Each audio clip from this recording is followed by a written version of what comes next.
भगवान देवाधिदेव महादेव, भगवान शिव जो संपूर्ण जगत का कल्याण करने वाले हैं, ऐसे भगवान शिव ओगड़दानी, तरकालदर्शी, कैलाशी, अविनाशी,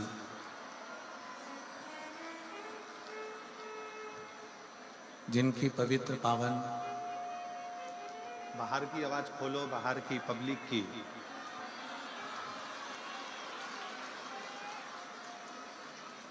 रोज रोज एक ही प्रॉब्लम आ रही है, चेक करके रखना चाहिए ना। रोज एक ही प्रॉब्लम है कि पब्लिक को आवाज सुनाई नहीं देती।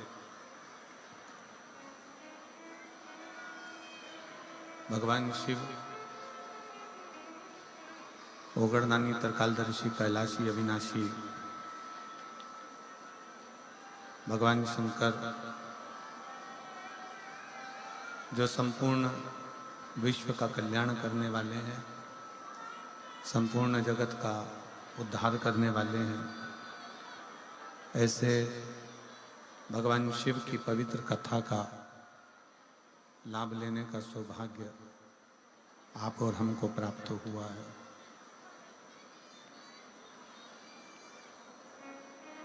शिवालय शंकर भगवान का मंदिर, देवालय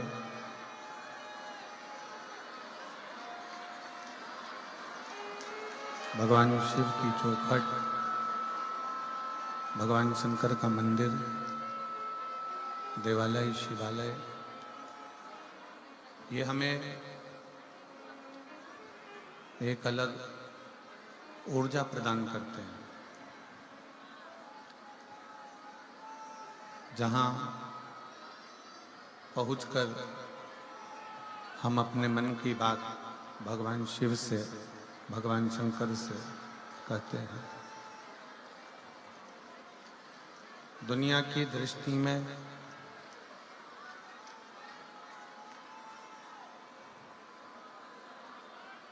ये बक्से में आवाज आ रही है, बक्से सुनो।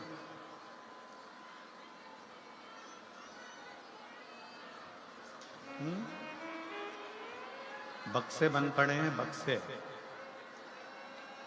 बक्से चालू करो, बक्से बक्से बंद पड़े हैं सारे।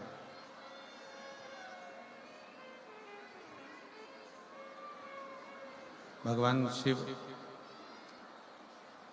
ओगड़दानी, तरकालदर्शी, कैलाशी, अविनाशी, शिव तत्व को जानने वाले भगवान शंकर की कथा कहती है कि किसी भी शिवालय में, किसी भी देवालय में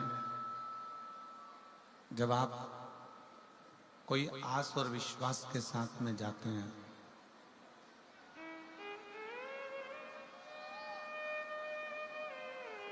जब किसी शिवालय में, देवालय में आप पूर्ण भरोसे के साथ में, विश्वास के साथ में जाते हैं, तो वो भरोसा आपका शिव पूर्ण जरूर करते हैं।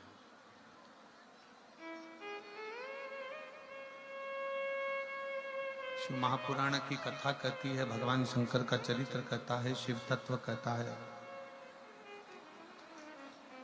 कि शिव मंदिर में केवल एक लोटा जल ही नहीं जाता,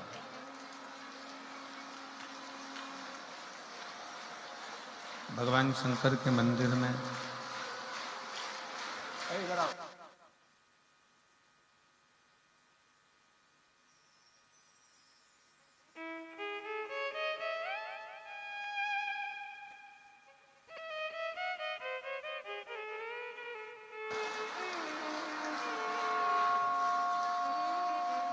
भगवान शिव ओगड़दानी, तरकालदर्शी, कैलाशी, अविनाशी, बक्से चालू कराओ, बक्से बंद पड़े हैं। बक्से में आवाज,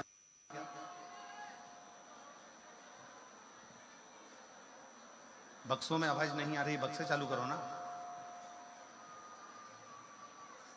भगवान शिव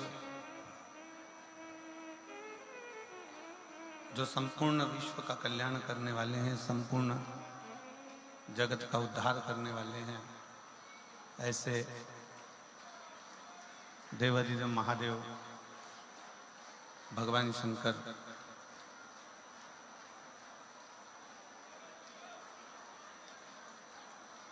जिनके मंदिर में केवल एक लोटा जल लेकर भी अगर हम पहुंचते हैं, जिनके शिवालय में मात्र एक लोटा जल लेकर भी अगर हम भगवान को चढ़ाने के लिए जा रहे हैं, तो भगवान शिव, भगवान शंकर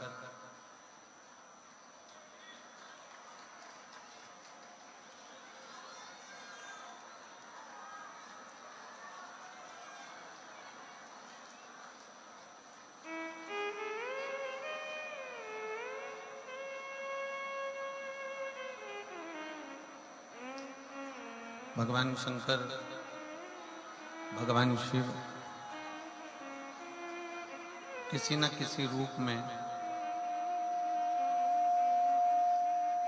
संपूर्ण जीव का कल्याण करने के लिए अग्रणी रहते हैं। और शिव की कृपा, करुणा, उनकी उदारता, उनकी दया, जब हम एक क्षण के लिए भी भगवान शंकर के मंदिर में जा रहे होते हैं, भगवान शिव के मंदिर में पहुंच रहे होते हैं, भगवान शंकर के मंदिर में एक विश्वास के साथ में, एक भरोसे के साथ में जा रहे होते हैं, तब भगवान शिव करुणा करते जरूर है। और तेरी कृपा बिना ना हिले एक भी अणु, लेते हैं श्वास तेरी कृपा से तनु तनु। बखान क्या करूं राखों के ढेर का, चपटी भभूत में खजाना कुबेर का। हे गंगाधार मुक्ति द्वार ओंकार तू, भोले ओंकार तू, आयो शरण तेरा शंभो तार तार तू। बखान क्या करूं मैं राखों के ढेर का, चपटी भगोत में खजाना कुबेर का। हे गंगाधार मुक्ति द्वार ओंकार तू, भोले ओंकार तू, आयो शरण तेरा शंभो तार तार तू। जब हम किसी न किसी रूप में भगवान शिव की शरणागति ग्रहण करते हैं, शंकर भगवान के मंदिर में, भगवान शंकर की चरणों में जब हम पहुंचते हैं और कुछ भी ना कहें, केवल एक लोटा जल लेकर शंकर भगवान के मंदिर तक पहुंचे, केवल एक लोटा जल लेकर शिवालय तक पहुंचे, और उस शिवालय में जाकर आप कुछ भी ना कहेंगे तो भी आपके एक लोटा जल से, आपके दिए हुए एक लोटा जल से भगवान शंकर ये समझ जाते हैं कि इस जीव को चाहिए क्या और क्यों आया है, क्या चाहता है। आप कुछ दें ना दें, भगवान शंकर की कथा, भगवान शंकर का चरित्र, शिव महापुराण शिव की शरणागति करना बताते हैं।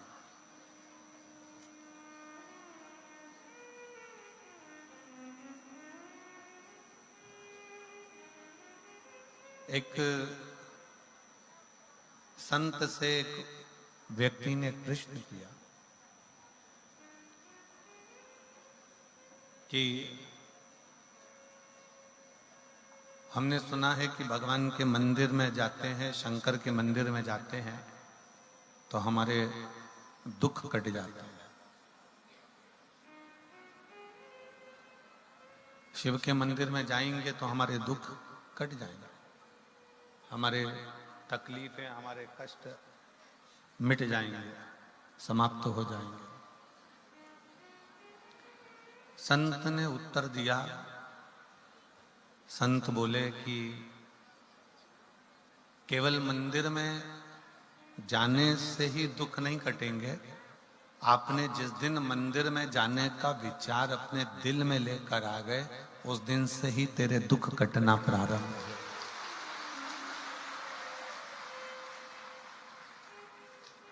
जिस दिन आपके मन में एक लोटा जल चढ़ाने का भाव प्रकट हो गया, जिस दिन आपके मन में शंकर जी को एक लोटा जल देने का भाव प्रकट हो गया, समझ लें कि उस दिन आपके स्वयं के जीवन के सारे दुख, तकलीफें, कष्ट कटना प्रारंभ हो गए।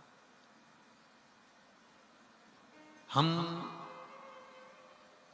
संसार की बातों में, संसार के लोगों में और संसार की व्यथाओं में इतने डूबे रहते हैं कि भगवान की शरणागति तक हम ग्रहण नहीं कर पाते।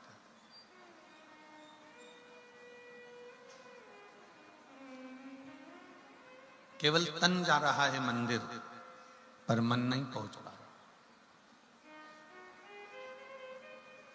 कई लोग ऐसे भी हैं जो रोज मंदिर जाते हैं, रोज शिवालय जाते हैं, शंकर के मंदिर जाते हैं, तो भी बाद में कहते हैं कि गुरुजी भगवान ने तो हमारी सुनी ही नहीं, शिव जी ने तो हमारी सुनी ही नहीं।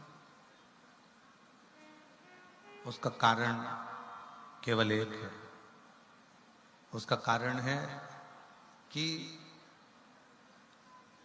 आपका तन तो मंदिर तक जा रहा है, शरीर तो मंदिर तक जा रहा है, पर आपका मन मंदिर तक नहीं पहुंच पा रहा, शंकर तक नहीं पहुंच पा रहा।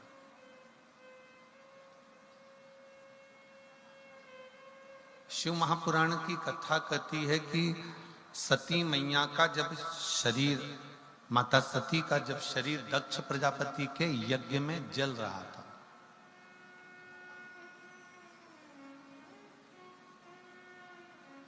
माता सती का शरीर जब दक्ष प्रजापति के यज्ञ में भस्म हो रहा था, तब दुनिया के लोगों को लगा कि सती मां जलकर भस्म हो रही।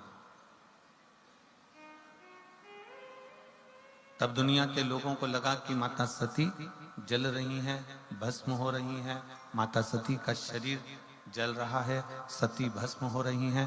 पर शिव महापुराण की कथा कहती है कि ये जो बाहर की खोल है सती जी के शरीर का, जो एक कक्ष बना हुआ है, ये शरीर जल रहा था, पर सती ने अपने मन को भगवान शंकर की शरणागति में छोड़ दिया था, तो वो मन सती का पवित्र की पवित्र आनंद में बना।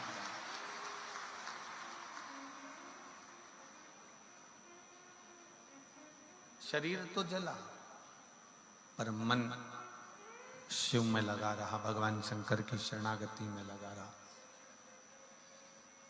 भगवान शिव की शरणागति में वो मन रमा।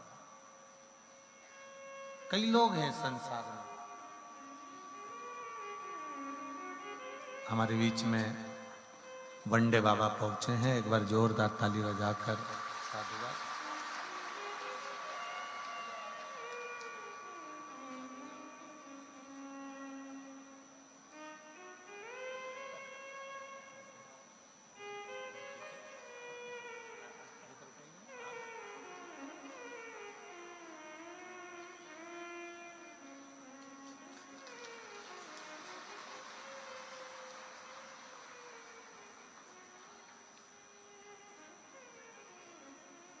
पूरे भारत की परिक्रमा 24 घंटे चलती है, ऐसे वंडे बाबा हमारे बीच में विराजमान है और 24 घंटे से ज़्यादा कहीं रुकते नहीं और वहाँ से फिर दूसरे देश से तीसरे देश से चौथे देश से पांचवें देश, ऐसे 24 घंटे भ्रमण और भजन। ये शिव तत्व आपके अंतर्गत है। एक बार जोरदार ताली बजाकर उनका। और गोपाल जी, ना कोई पृथ्वी पर कोई बैंक में अकाउंट है, ना पृथ्वी पर कोई झोपड़ा है, ना पृथ्वी पर कोई मकान है और ना पृथ्वी पर कोई घर है, ना आश्रम है, और 24 घंटे भ्रमण पर रहते हैं। और शिव की बड़ी कृपा है, शंकर भगवान की बड़ी दया है। एक बार जोरदार ताली बजाकर साथ में।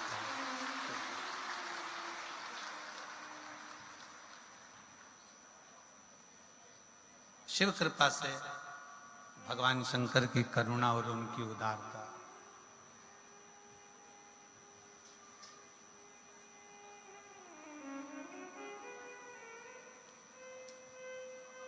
शिव महापुराण की कथा कहती है कि शरीर अगर मंदिर तक जा रहा है, शरीर अगर मंदिर तक पहुंच रहा है, तो इस शरीर से पहले आपका मन मंदिर तक जाना चाहिए। आपका दिल, आपका हृदय शिव तक पहुंचना चाहिए।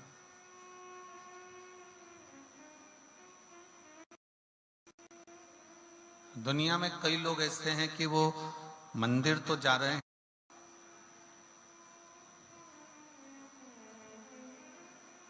भगवान शिव, भगवान शंकर, भगवान ओगड़दानी, त्रिकालदर्शी, कैलाशी, अविनाशी शंकर फिर आपके दरवाजे तक जरूर आते हैं। सती मैया ने अपने मन को शिव तक भेज दिया था, शंकर भगवान को।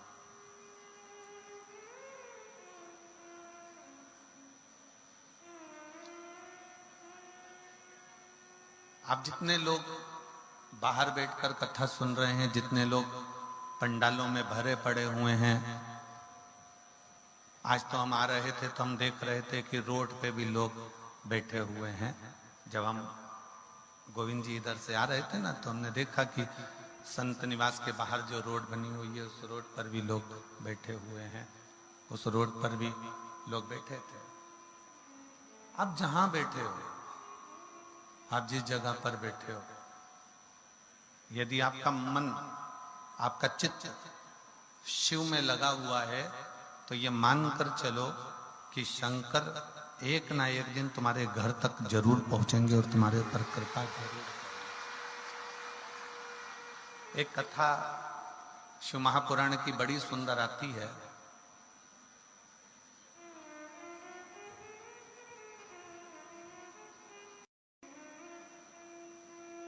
उत्तानपाद की 2 धर्म पत्नियां थीं, एक सुनीति, एक सुरुचि। और ये आपने शिव महापुराण की कथा में नहीं, श्रीमद् भागवत में भी सुना होगा कि उत्तानपाद की 2 पत्नियां हैं, एक सुनीति है, एक सुरुचि है। 2 हैं। एक नीति का पथ निश्चित करती है, एक रुचि का पथ निश्चित करती है। कल हमने कथा में कहा था आप सभी को कि मनुष्य 2 मन से सोचता है। एक मन से ये सोचता है कि मैं ये खाऊं कि ना खाऊं, दूसरा मन कहता है कि ये करूं कि ना करूं।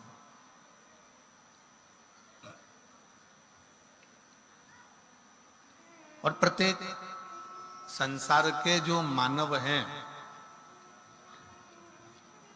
प्रत्येक मनुष्य की जो देह है उसमें 2 मन चलते ही, 2 मन चलते हैं उसमें।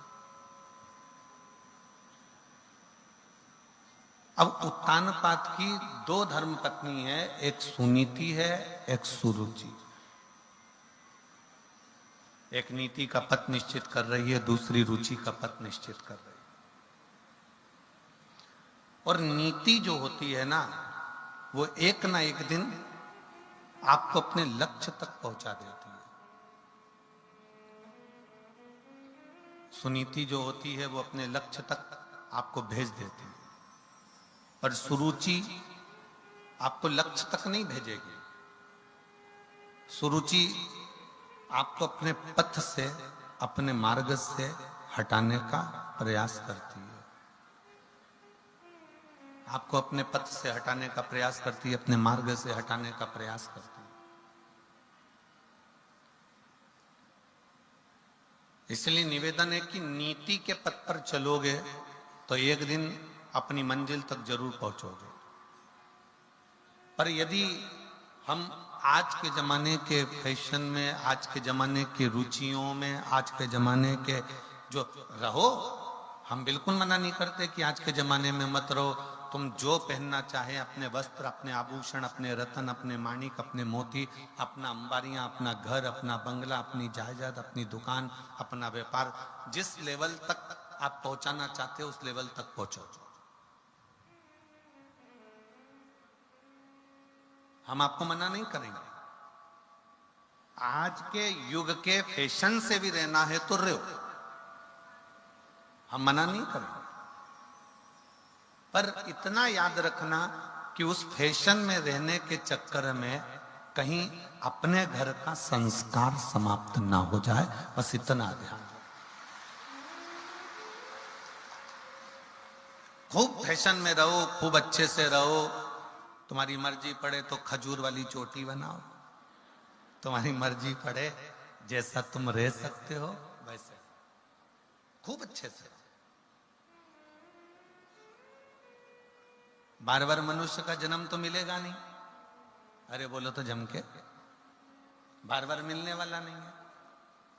ऊपर जाने के बाद धर्मराज आपसे ये नहीं पूछेगा कि आपने कितना कमाया, धर्मराज आपसे ये नहीं पूछेगा कि तेरे पास कितनी प्रॉपर्टी है, धर्मराज आपसे ये नहीं पूछेगा तेरी दुकान कितनी है, धर्मराज ये नहीं पूछेगा कि तूने कितना माल खाया, धर्मराज ये नहीं पूछेगा कि गुलाब जामुन खाई कि इमरती खाई कि भजिया खाया कि पकोड़ा खाया, धर्मराज ये भी नहीं पूछेगा कि तेरे बच्चे कितने हैं, धर्मराज ये भी नहीं पूछेगा कि तेरी पत्नी कैसी थी, धर्मराज ये भी नहीं पूछेगा कि तेरी बेटा बेटी दामाद कैसे थे।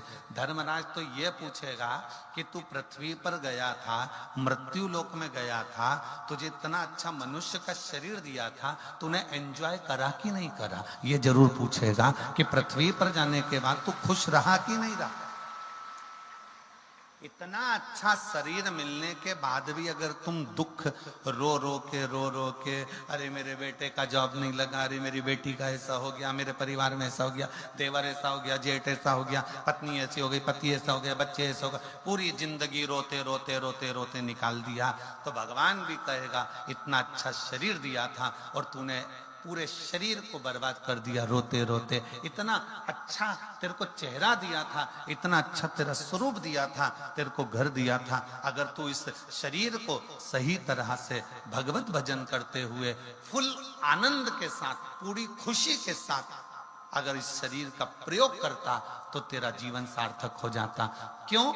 हमने जो शरीर मिला है ये परमात्मा की कृपा से मिला, उसकी दया से मिला। और कृपा की ना होती जो आदत तुम्हारी तो सुनी रहती अदालत तुम्हारी। गरीबों के दिल जो जगह तुम न पाते तो किस दिल में होती इबादत तुम्हारी। ये शरीर उस परमात्मा ने बड़े सोच समझ कर दिया, बड़ी करुणा के साथ, बड़ी दया के साथ, बड़ी कृपा के साथ दिया। इसका प्रयोग, इसका सदुपयोग आप कैसे करना चाहेंगे ये आपके ऊपर निर्भर करता है, आपके ऊपर निर्भर करना।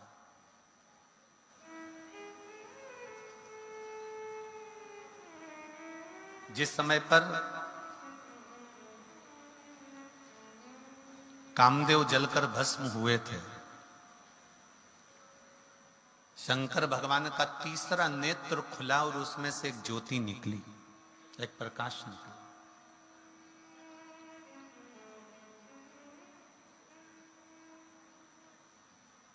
शिव जी का तीसरा नेत्र खुला और उसमें से एक ज्योति निकली और वो ज्योति से कामदेव जलकर भस्म हो गए।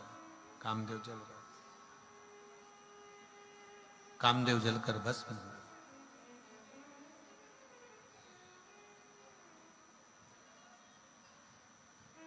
वो ज्योति वापिस शिव के नेत्र से शिव में समा गई, वापिस पुनः।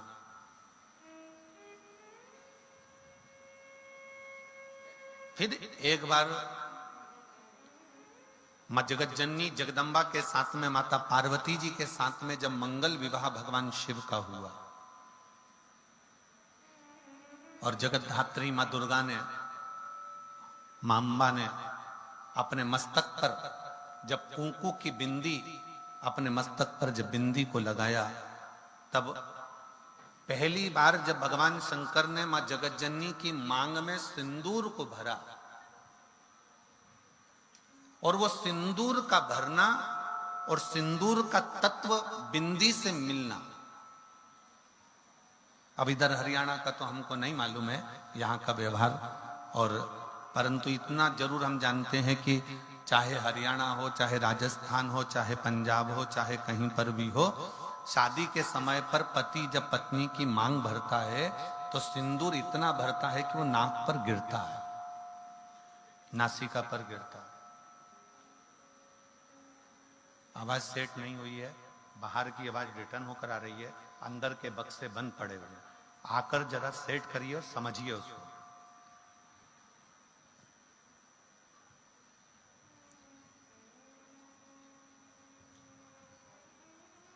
शिव तत्व कह रहा है, भगवान शंकर का चरित्र कह रहा है,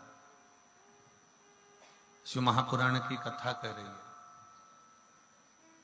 बिंदी और मांग का सिंदूर, इन दोनों का मिलन हो रहा है, इन दोनों का मिलन हो रहा है, मांग के सिंदूर का और बिंदी का।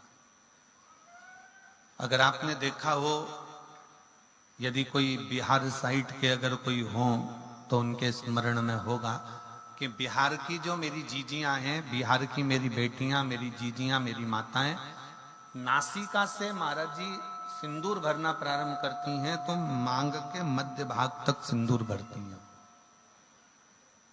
किसी ने देखा है? जम के तो बोलो जरा, देखा है आप लोगों ने? नासिका से सिंदूर भरना प्रारंभ करती हैं तो मध्य ये ब्रह्मांड तक सिंदूर को वो भरती है। अब आपके स्मरण में रहे तो भगवान शंकर ने कामदेव को भस्म किया, एक ज्योति से, एक प्रकाश से कामदेव जलकर भस्म हुआ। और कामदेव जब जलकर भस्म हो गए, कामदेव जब भस्म हो जाते हैं, भस्म होने के बाद कामदेव की साक्षी में जो ज्योति शंकर भगवान के नेत्र से निकली है, जो ज्योति निकली, जो प्रकाश निकला, जो ज्योति निकली, वो वापिस शिव में ही समा गई।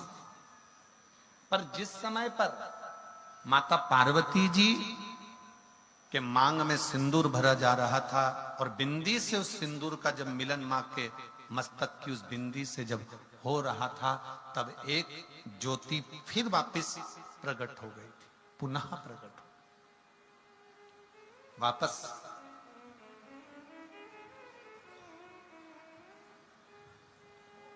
फिर ज्योति वापस जगत जननी जगदम्बा की मूल बिंदी में समाहित हो गई पुनः।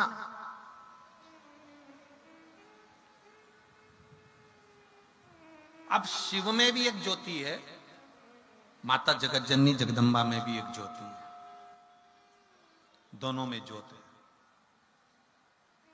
इसलिए मां जगतजननी जगदम्बा को ज्योता वाली कहते हैं और शिव जी को ज्योतिर्लिंग कहते हैं, दोनों का समावेश। उसको ज्योता वाली कहते हैं, उसको ज्योतिर्लिंग कहते हैं। अब इस क्रम को आगे बढ़ाया गया और जिस समय पर भगवान श्री षडानंद कार्तिकेय जी महाराज रुष्ट होकर चले गए, कार्तिक बाबा जब रूठ कर चले गए, कार्तिकेय बाबा जब रुष्ट होकर चले गए, तब मां जगतजननी और भगवान शिव ने कार्तिकेय को ढूंढने के लिए अपन दोनों के ही बिंदु से उस ज्योति को प्रकट किया। वो ज्योति प्रकट हुई और वो ज्योति को प्रकट किया गया। और जैसे ही वो ज्योति प्रकट होती है, शंकर पार्वती के सम्मुख में हाथ जोड़कर कहती है कि बताओ प्रभु मेरे लिए क्या आज्ञा।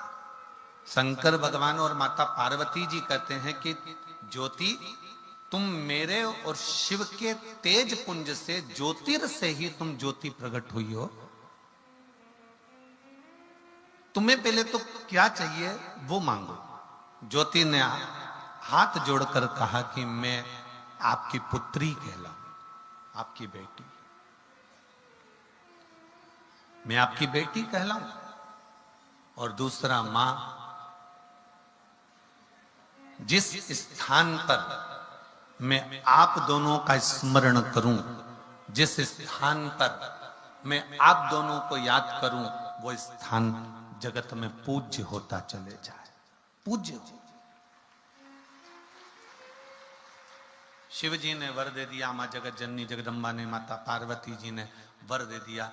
शंकर भगवान और पार्वती मैया ने कहा पर एक निवेदन हमारा है कि हमने आपको प्रकट इसलिए करा है कि आप षडानंद कार्तिकेय जी को ढूंढ कर लेकर आओ कि कार्तिकेय है कहां।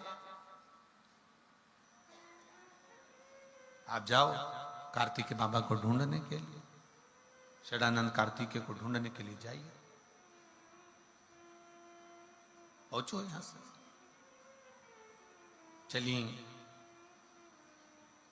मां ज्योति स्त्री का रूप लेकर, बड़ा सुंदर स्वरूप बनाकर जब चली, उनको लगा कि ऐसे कार्तिकेय बाबा मिलने वाले नहीं है, मेरी सामर्थ्यता नहीं है।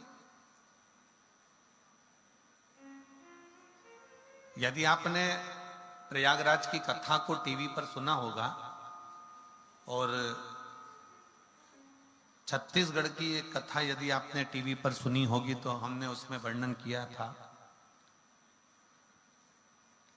कि षडानंद कार्तिकेय जी जब तारकासुर को मारने के लिए जाते हैं, गला पकड़ रहा है बाबू। षडानंद कार्तिकेय जी जब तारकासुर को मारने के लिए जाते हैं, तब तारकासुर को मारने के लिए जाते समय षडानंद कार्तिकेय जी ने कह दिया था कि मां, मैं इस तारकासुर का संहार कर दूंगा, मैं इस तारकासुर को समाप्त कर दूंगा। तब माता पार्वती जी ने कह दिया था, नहीं षडानंद, तुम ये शब्द ना बोलो कि मैं, जितने मेरे भगवान के ये परम भक्त शिव के बैठे हैं, उनसे एक निवेदन करूंगा कि जिंदगी में कोई भी बड़ा काम हो ना, कोई भी बड़ा काम हो तो तुम ये अंदाजा लगाकर बैठना कि ये तुम नहीं कर रहे हो, करने वाला तो स्वयं देवाधिदेव महादेव है जो कर रहा है। ये आप नहीं कर रहे, ये करने वाला स्वयं शिव है। प्रभु आपकी कृपा से सब काम हो रहा है, करते हो भोले बाबा, मेरा नाम हो रहा है। ये हम नहीं कर रहे, करने वाला स्वयं शिव है। ये हमारी सामर्थ्यता नहीं है कि हम कुछ कर पाए।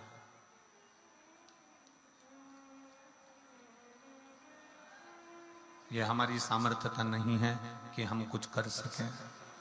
ये हमारी सामर्थ्यता नहीं है कि हम कुछ कर सकेंगे। शिव पर आश्रित होकर, भगवान शंकर के प्रति समर्पित होकर आप ये भाव प्रकट करें कि आप कुछ नहीं कर रहे हैं, करने वाला तो मेरा शिव है। और प्रभु आपकी कृपा से सब काम हो रहा है। एक जनी इधर आओ, पहले इधर आओ।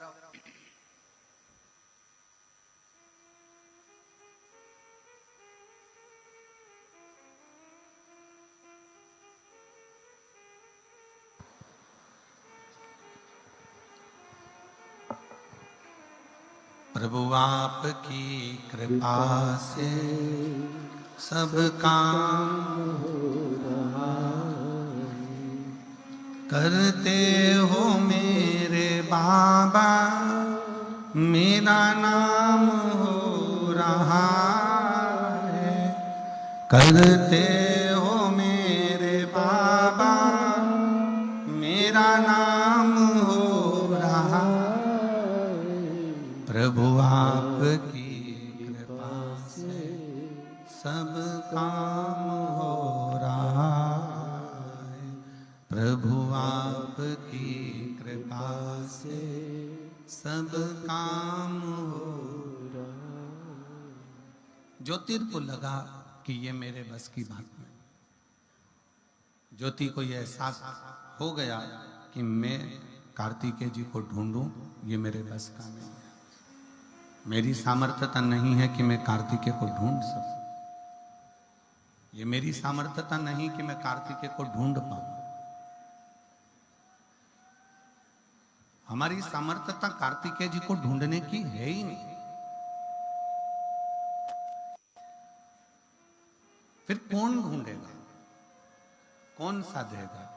तब स्वयं ज्योति को लगा कि ढूंढने में अगर कोई सहायता कर सकते हैं तो केवल एक कर सकते हैं, और वो देव अधिदेव महादेव कर सकते हैं।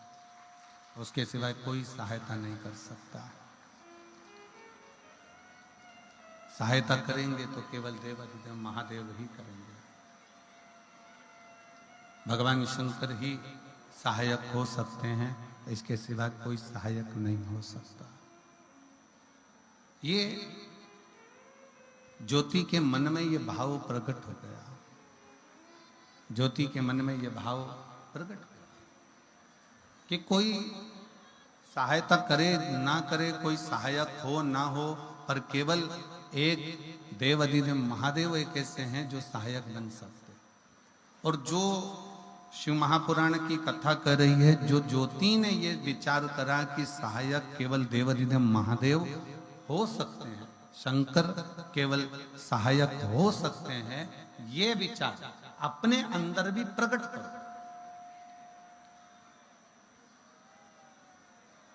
ये विचार अपने अंदर भी प्रकट करिए कि आप स्वयं कुछ नहीं, अगर करेंगे तो स्वयं देवाधिदेव महादेव स्वयं सहायक बनकर कार्य कर सकते। स्वयं देवाधिदेव महादेव। और शंभु शरणे पड़ी मांगू घड़ी रे घड़ी, दुख काटो दया करीन दर्शन हो। शंभु शरणे पड़ी मांगू घड़ी रे घड़ी, दुख काटो दया करीन दर्शन आपो, दया करीन दर्शन। शिव कथा कर रही है, शिव ही सब कुछ कर सकते हैं। ये अपने अंदर एक भाव प्रकट कर लीजिए, अपने अंदर ये भाव को प्रकट कर। हम तो यहां तक कहेंगे, सुबह जब दुकान खोलो, सुबह जब फैक्ट्री पर जाओ, दुकान खोलो, या किसी कार्य के लिए आप जा रहे हो, या किसी कार्य को करने के लिए जा रहे हो, या किसी कार्य के लिए आप पहुंच रहे हो, तो सबसे पहला काम करो कि शंकर भगवान से घर से निकलते समय शिव जी से प्रार्थना कर कर जाया करो कि आपकी दुकान पर आप चलिए और उस दुकान को चलाइए और बैठकर सेठ के रूप में कार्य करिए।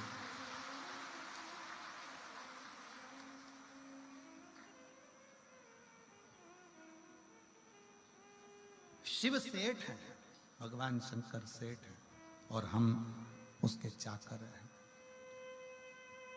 हम उसको कहें कि आप चलो, आप संभालो, आप चलिए, आप संभालिए।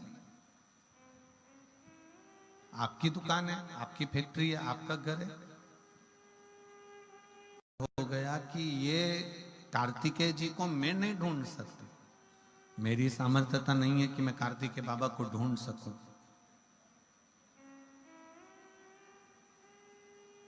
मेरी सामर्थ्यता नहीं है कि मैं कार्तिकेय को ढूंढ पाऊंगा। तब ज्योति ने एक काम किया, जब हमारे बस का कोई काम ना रहता है तब शंकर भगवान के पार्थिव लिंग का निर्माण करना चाहिए। पार्थिव शिवलिंग का निर्माण करो।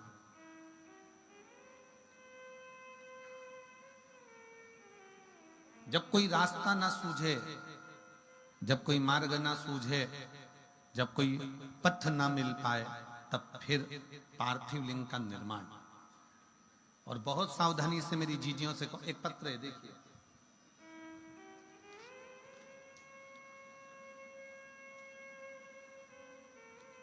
मेरा नाम पूजा है,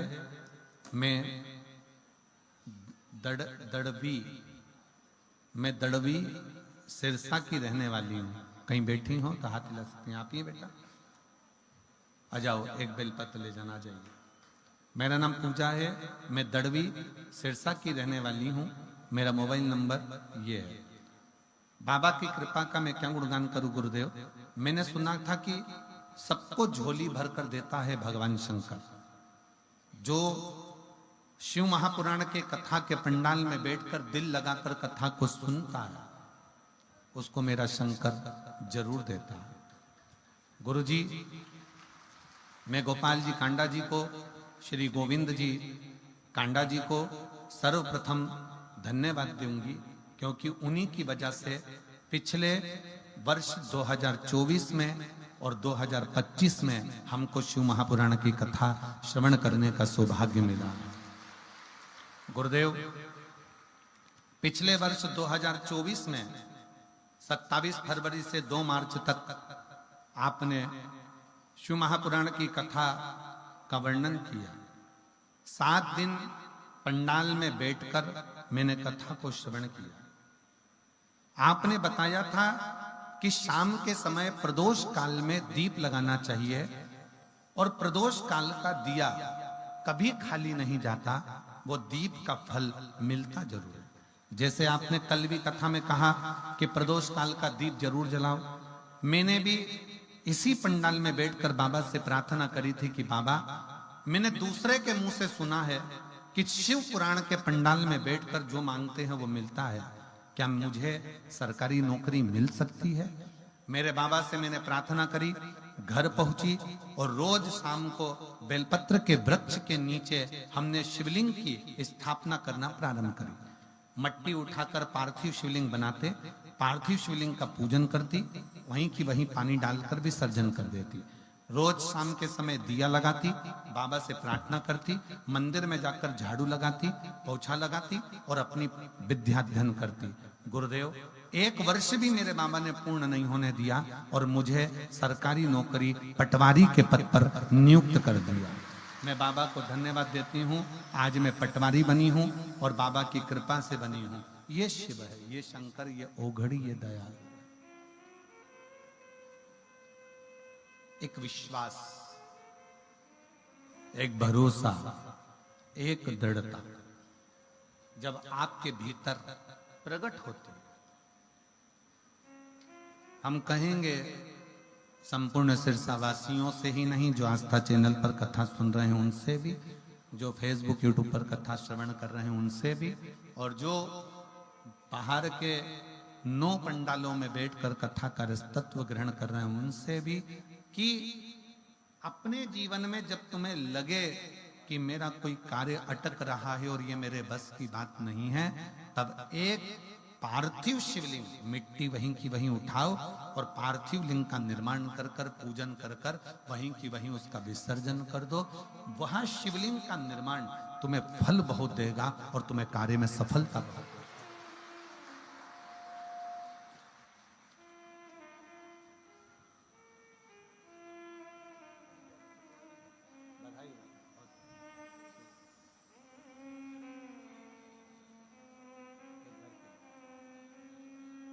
बेटी को बधाई दो, पटवारी बनी है और बहुत बहुत साधुवाद है। जब हम शिव के पार्थिव लिंग का निर्माण करते हैं, जब हम भगवान शंकर के पार्थिव लिंग का निर्माण करते हैं और शंकर भगवान के पार्थिव लिंग को जब हम बनाते हैं तो स्वयं देवाधिदेव महादेव भगवान शंकर को उस लिंग में आकर विराजमान होना ही पड़ता है और वर देना ही पड़ता है।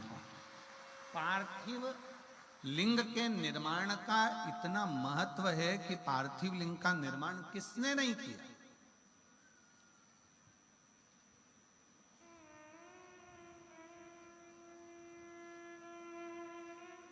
महाराज जी, राम जी भी अयोध्या से लंका तक गए महाराज जी, तो प्रत्येक स्थान पर उन्होंने पार्थिव लिंग का निर्माण किया।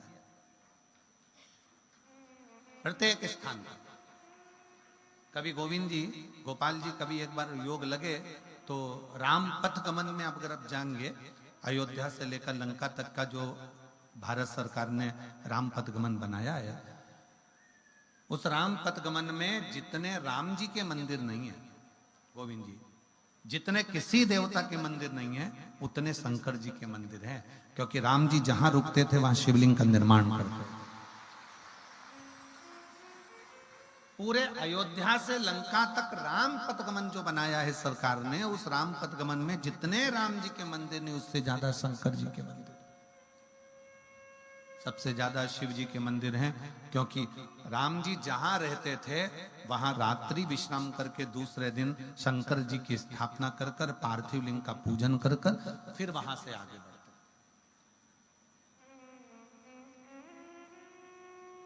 और महाराज जी कितना सुंदर वर्णन है।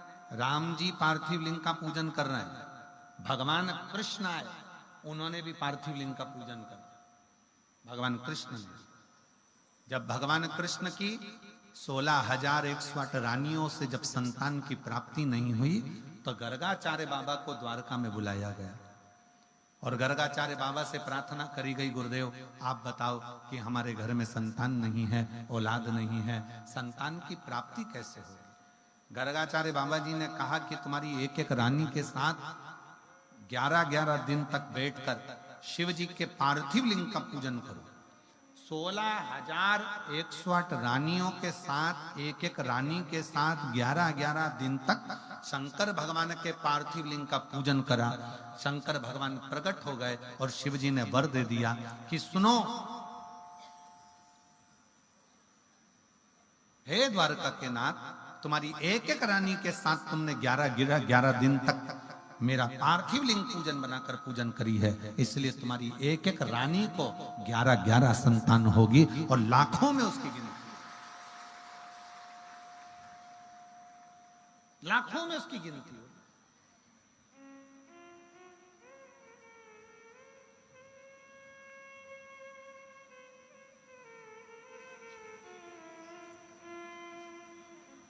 अब इतनी बड़ी द्वारका में 16,108 रानियों से 11-11 बच्चों ने जन्म लिया। 10 लड़का और 1 लड़की प्रत्येक रानी के थे महाराज जी।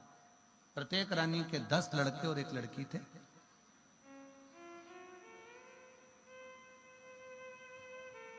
और 16,108 रानियों के यहाँ तो कोई कहे कि पार्थिव लिंग का पूजन किसने नहीं किया। सूर्य देवता के जब पुत्र, भगवान सूर्य नारायण के बेटे जब यमराज मर गए, सूर्य नारायण भगवान के बेटे जब यमराज के प्राण चले गए, तब सूर्य नारायण भगवान ने भी पार्थिव लिंग का पूजन करा, जो आज भी प्रयागराज की भूमि पर वो शिवलिंग विराजमान है। चंद्रदेव को काया का रोग हो गया, दक्ष प्रजापति ने श्राप दे दिया तेरी काया खराब होगी। चंद्रदेव ने सोमनाथ जी के रूप में पार्थिव शिवलिंग का पूजन करा।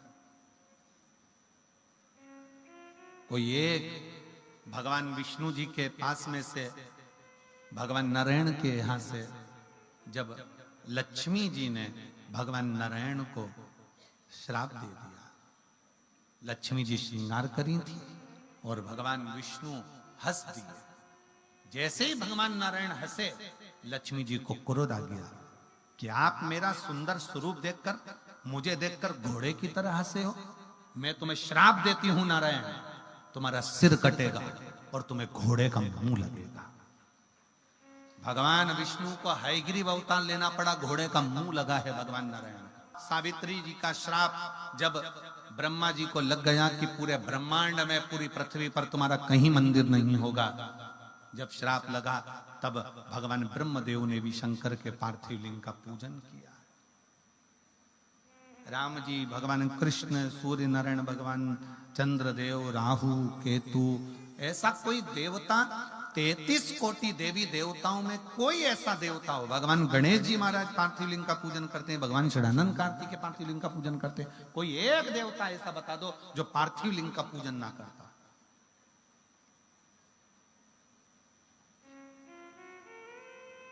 पार्थिव लिंग का पूजन का फल बहुत है महाराज, बहुत फल है।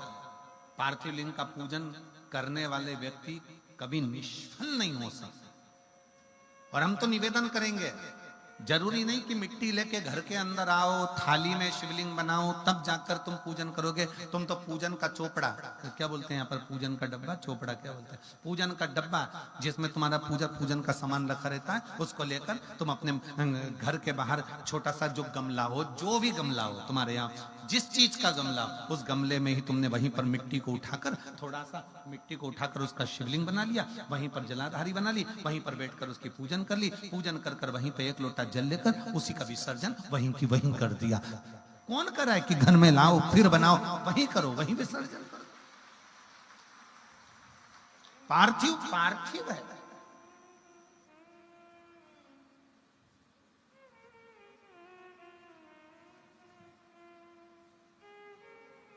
साल में एक बार सावन के महीने में, सावन की शिवरात्रि पर हम भी ऑनलाइन सभी जगह पर शिवलिंग का निर्माण करवाते हैं। आप लोग करते हो उस समय पर? जम के तो बोलो जरा, करना चाहिए।